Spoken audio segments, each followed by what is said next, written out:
Hello, welcome to a special edition of Here's the Pitch. I'm your YouTube friend Brad, and it's sponsored by Masses Restaurants, of course. stlmasses.com is their website. If you're passing through St. Louis, check them out. Look at those menus, get directions, go to stlmasses.com.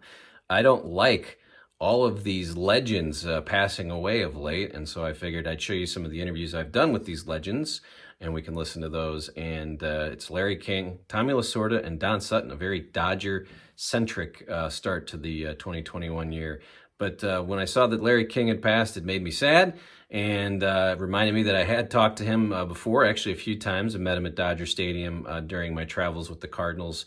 He had his pants. He would pull his pants up way high. Little old man, very tiny little man, very high jeans. And he would sit behind the home plate area there at Dodger Stadium, and he just loved Dodger baseball. So it's sad that Larry King is gone, but I did meet him in 1994. Bob Costas used to do events in St. Louis where he would bring in big names, and they would have just a fun night for Cardinal Glennon Children's Hospital here in St. Louis. So I appreciate the folks that would let me in there. Bob has always been great to me. And then Jim Woodcock, I think, was part of the PR firm that helped put these together. So I would just roam with my little cable television camera with my buddies. I would dress in my best suit. Back then, I was in high school during this interview, you'll see. But on this night, it was, I think, Bob Costas, Bill Maher. I think Jerry Seinfeld might have been there at this one. But again, I was not a great interview back then, maybe still not, but I tried. So I enjoy this interview with Larry King, and I think there's actually a couple nuggets here that you'll enjoy. So let's take a look at that interview I did with Larry King. Rest in peace, Larry, broadcasting legend. This is from 1994. Thank you. Hey Larry, Thank you. I do a show called Sports Talk. Can I do a quick interview with you? Or are you real They busy? say it's all right. It's up to you. Very quick. Really quick? Thanks a lot. Yeah.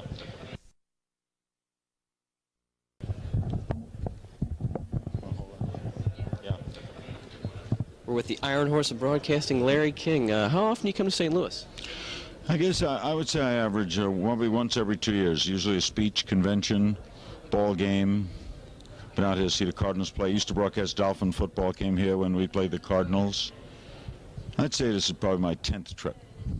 Now, obviously you're in broadcasting a lot, but did you ever have any fantasies of going into sports broadcasting? Oh, I did a lot of sports broadcasting. When I was a kid, Red Barber was my hero, and I thought I'd be a sports broadcaster. I did Dolphin Color for many years. I did The Perfect Season. I did a sports show every Saturday night in Miami for 18 years. I did the regular talk during the week. But once I started doing regular talk, I liked it so much that just sports would drive me nuts. Even though sports is my avocation, if I just did sports, I wouldn't be happy. So I'm very happy doing what I do, occasionally doing sports people. But I've always been in and around sports. Where do your sports allegiances favor? Who do you favor? Who are your favorite teams? I grew up as a Dodger fan. I grew up in Brooklyn, but I'm an Oriole fan because I spent so many years in Miami, and they trained in Miami, and I saw them all come along there. And now I live in Washington. I live 45 minutes from Camden Yards without a light. I'm there from my house to the door, and I even put a little money in the Orioles. So I'm a Baltimore fan. National League, I root for Atlanta. We own them. I have stock in the Atlanta Braves, so I'm one of the owners of the Braves, too. In basketball, I'm root for the Bullets. In hockey, the Caps. And in football, the Miami Dolphins. I've never lost my allegiance to the Dolphins. That's great. Now, baseball strike. You had Donald Fear and Dick Ravitch on one time. 4 times. Who do you side with on this? Oh, I think the owners are way out of line. I think they're living in another century. I think, as Tom Clancy said on my TV show last night, the players are the capitalists in this, and the owners are the socialists. They want to divide the funds. The players want it equally apportioned on ability. I think the owners are way out of line. When you look at finest moment in broadcasting, what is it for you? For me personally? For you personally, what is your finest moment that you've ever had or seen or done? Finest moment I ever had. Probably getting Sinatra to sit with me for 3 hours in Miami and do a radio show. That's great. Thanks a lot, man. Nice to meet you. Again, I always got a kick out of Larry King. I think he got a kick out of himself. I enjoyed his show, and I appreciate that he was gave me some time there. And back in 1994, I believe this next interview, also from 1994, might have even been 1993, but it was Tommy Lasorda. Actually, it was 1994, now that I remember. Again, this is from Sports Talk Weekly, my cable access sports show. But Tommy Lasorda, I had talked to him the night before at Busch Stadium. I don't think I even had a press pass at this point, but I just went up to him in the stands and said, "Hey, Tommy, I do a cable access show. Can I come do an interview with you? Can we do it now?" And he's like, "Hey, why don't you come over to Charlie Gito's? I'll be eating lunch there tomorrow." Charlie Gito's is a giant restaurant in St. Louis, still is. My photo is actually like here. It's on the wall at the restaurant. You can go ask for it. I think it's table 39. Come sit next to me at Charlie Gito's downtown, so I appreciate them, and I'll give them a free plug. And I'm sure Tommy went to Masses, right? stlmasses.com. But Tommy Lasorda said, "Come over I'll have lunch." And he always sat at the same table. There's a round table, and he would sit there with Charlie and other baseball folks. Jack Buck, I'm sure, was there, and just anybody that Tommy wanted to have lunch with. But he said, "Come on over, and then I'll do it after lunch." And I didn't realize we'd be going outside. So we went outside, did the interview. And again, I'm not a great interviewer back then. I didn't have the greatest questions. I was more just excited to get me and Tommy Lasorda next to each other. But there's a few in here, I think. So here's my interview with Tommy back then. We're with Los Angeles Dodgers manager Tommy Lasorda. Thanks a lot for doing this. Happy to talk to you, son. It's great seeing you again. This is your 18th year as manager, 45th in the Dodger organization. What is maybe the greatest moment that you've ever experienced? I haven't experienced it yet. I've had a lot of great thrills and a lot of tremendous days as manager. I've had a lot of sad days, too. When you lose, it's sad. But I've had great memories of my job and this organization. I work for the greatest organization in baseball, and I'm very proud. It's a privilege and an honor to be working for this organization, and I hope that I work for them till the day I die. So there'd be no low points then either? No. There'll be a lot of low points. There have been a lot of low points, but there have been a lot of wonderful memories, too. Hello, Michael. Mike Piazza. So if you go out of the Dodgers organization, which you probably won't, but if you would become commissioner, what changes would you make? Well, the first thing I would try to do is get rid of the designated hitter, number one. Number two, I would try to convince the Major League Baseball players to become more of role models, to spend more time talking to the youngsters of this country and how important it is for them to get a good education. That education opens many doors to success. And also the fact is, if they spend more time trying to impress upon the youngsters to stay away from illegal drugs, that number one, it's against the law. Number two, it's harmful to their body. Number three, all it will do is lead them down the path of destruction. And I believe that those youngsters would listen more to those major league players, in some instances even quicker than they would their own parents. As you talk about drug rehabilitation, I guess, when you talk about Darryl Strawberry, it's kind of sad to see what happened to him. Would he be welcome back to the Dodgers after he comes out of rehabilitation? Well, this is something I don't know. I'm not the owner, and I'm not the general manager. I don't know that. But I know one thing, that he let himself down, he let his family down, he let everybody else down.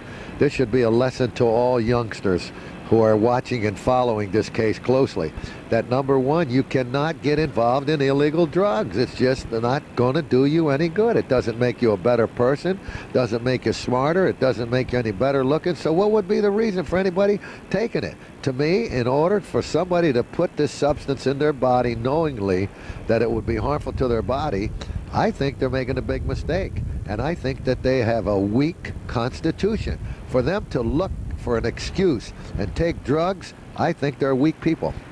Who would you consider the best manager in baseball? Well, I think Sparky Anderson right now is the best manager. Son, I'm going to run along. They're waiting for me. Okay. Thanks a lot, Tommy. Buddy. Okay. Good luck, boys. Great that Tommy Lasorda got to see the Dodgers win the World Series. It was the last Dodger game he ever saw. It's pretty crazy. He bled Dodger blue. And the greatest video, I just saw it again, is when the Philly Fanatic had the dummy.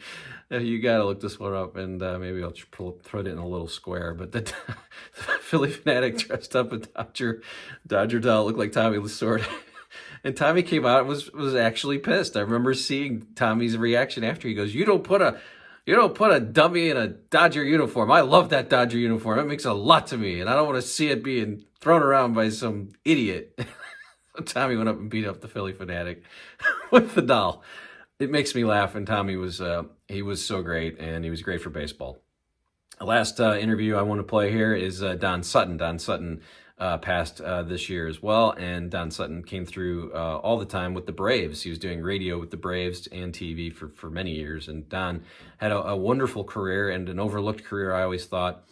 This was a podcast interview I did, so it was done in 2016. But we talk about Don's career, and he was on the Match Game.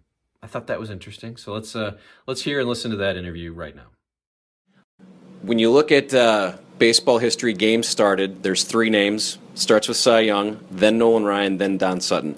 When you think of that, what does that conjure up in your mind that's where your career is? You're with those two guys, you're number three. Well, I think so much of what I tried to do as a pitcher was be ready to go and take my turn when it was my turn and do whatever I could to make sure that I took my turn. And I think I did my number in a few less years than did Nolan and Cy Young. But when I think about the good things that have happened, maybe some records, the Hall of Fame, Dodger records, the numbers are not as important to me as the people whose names were there ahead of me. That's what always motivated me. When I was a kid wanting to play, I wanted to be Robin Roberts because he was consistent and dependable. I wanted to be Whitey Ford because he was crafty and knew how to get people out. I wanted to be Camilo Pascual. So I really learned to pitch off radio, and I learned from the perception I got listening to people. But again, it all boiled down to those were the people. It's not so much winning 20 or winning 300. It was these guys have done it, and I want to be like them. You start your career in the Dodgers organization.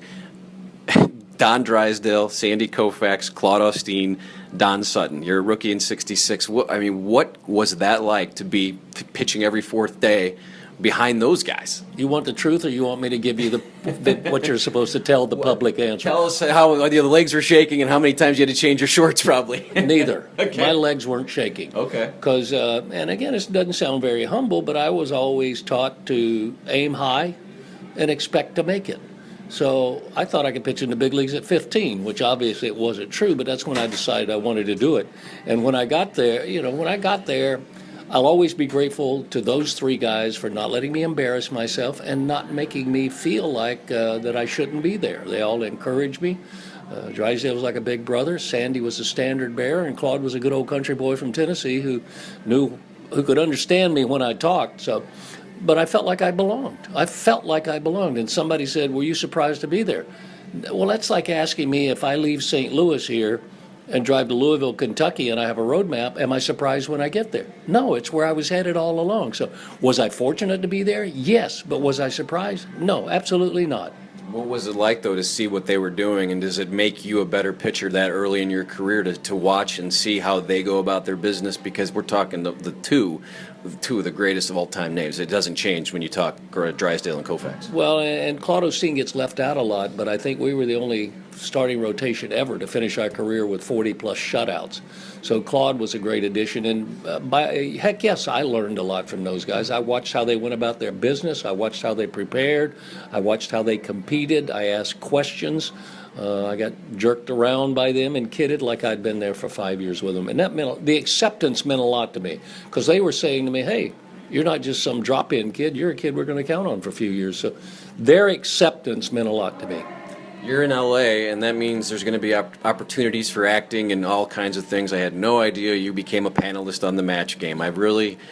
This is the only reason I came to... No, I'm kidding. But I really am interested in how that came about and how much fun that was. And maybe we can do a little match game here today. But the experience was blank. But how did it happen? And tell me about Richard Dawson and everything that was going on back then. Well, they were great people. I never did have the desire to be an actor, though I was in Fantasy Island and some of the kids' shows. And I have a 12-second part in a Jerry Lewis movie.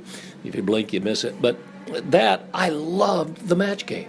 On the road, it was on every morning, and I'd make sure nobody interrupted my watching The Match Game. So we were postseason playing. I'm trying to think. It was a Mark Goodson, Bill Todman production.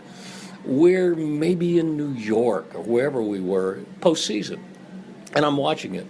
So I pick up the phone and I call Mark Goodson, Bill Todman, the company, and the lady answers, and Mark Goodson came on the phone. He said, the heck? No, he didn't say what the heck. He said, what the hell are you doing? How come you're not getting ready to go to the park? I said, well, it's not till tonight. What are you doing? I said, I'm watching your show, and I'm wondering what I have to do to get on your show. He said, season ends on Sunday, I think. He said, what are you doing Monday or Tuesday? I said, nothing. He said, let's have lunch and let's talk about it. So I went and talked to him and told him I was such a fan of the show, and then I became almost like the John Havlicek. If somebody called on Thursday and said, we can't tape Sunday, he would call and say, can you do it? And I loved it. I loved the show. Everybody on there was just friendly and witty, far wittier than I was. I know I wasn't that funny. But Dawson stood alone. Just so many of them on there. Fannie Flagg was outstanding. Betty White they were all the best. And again, the acceptance part, when they would write me lousy answers and slide it over if I looked stuck, and then I would come out with it, and they would go, oh, gee, I can't believe he said that. We had another dumb jock on the show. I knew I'd been accepted, but it's one of the most fun experiences of my life. Yeah, did you keep in touch with those guys? Like Betty White's still around. Richard Dawson was around for a while until a couple years back. Did you get to continue to stay in touch with those people? As long as I was in California, yes, but I've been in Atlanta now since 1989, so not really. I don't. They're old. Yeah, and then you end up being an Atlanta broadcaster, which I found interesting because there is no. You did not play for the Braves, but you end up on the Superstation, and that's how we all hear you there. And now you're on the radio. Just tell me a little bit about getting into radio right after your career ended. Well, I became I became a 19-year overnight success. In 1969, I decided I liked broadcasting. I wanted to try. So I was a weekend country music disc jockey in the hotbed of country music, Burbank, California.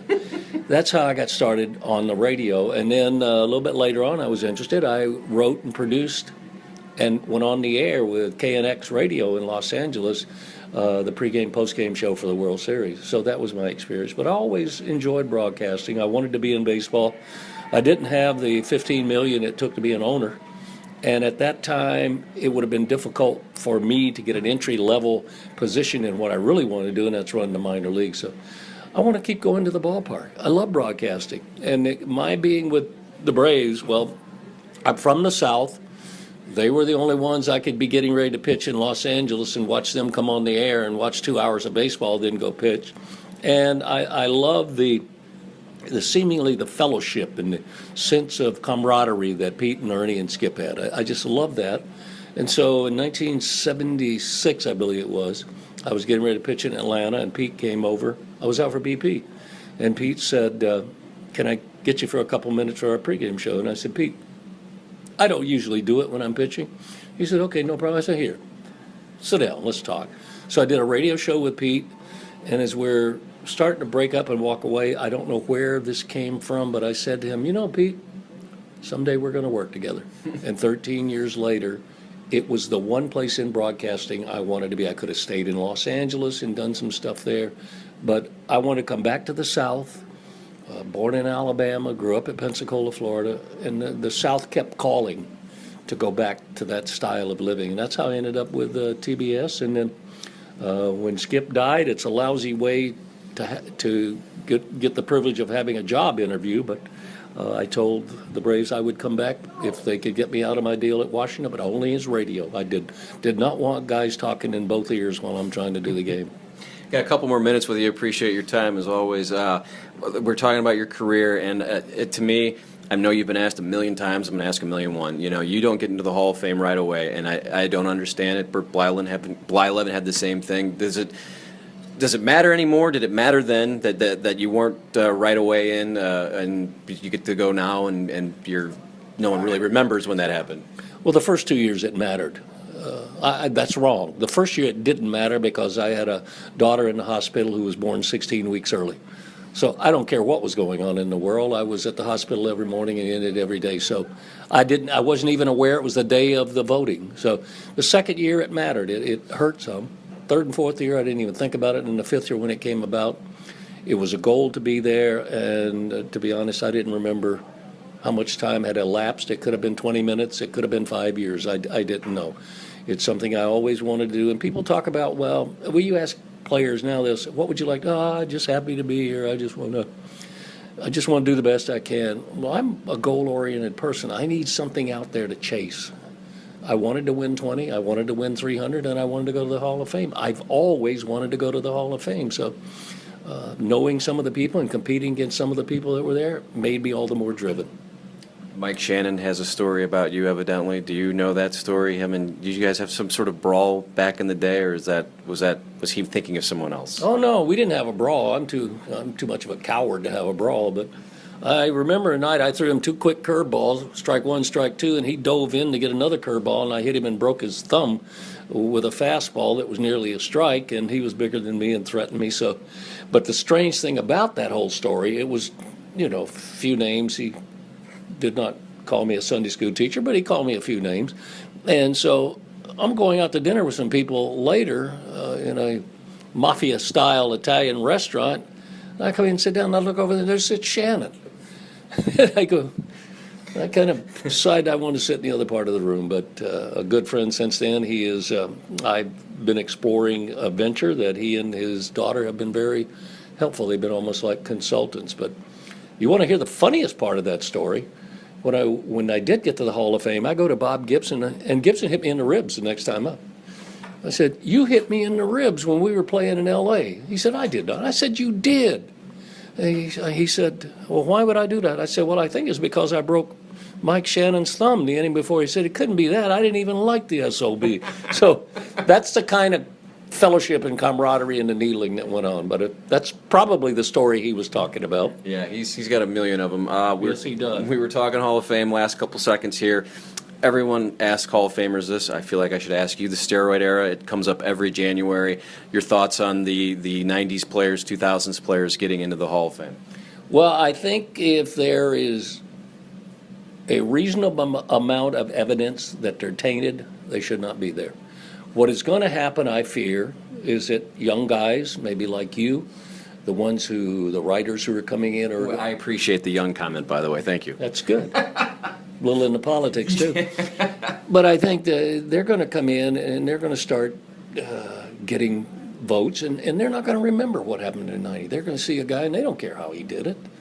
And I'm sure there are a lot of people who don't care how they did it. But I think as the voting part of the Baseball Writers of America changes to a younger, I think that'll probably start happening then. And I think one of the things that the steroid guys do not want, if they were involved, if they're tainted, they don't want to fall to the Veterans Committee.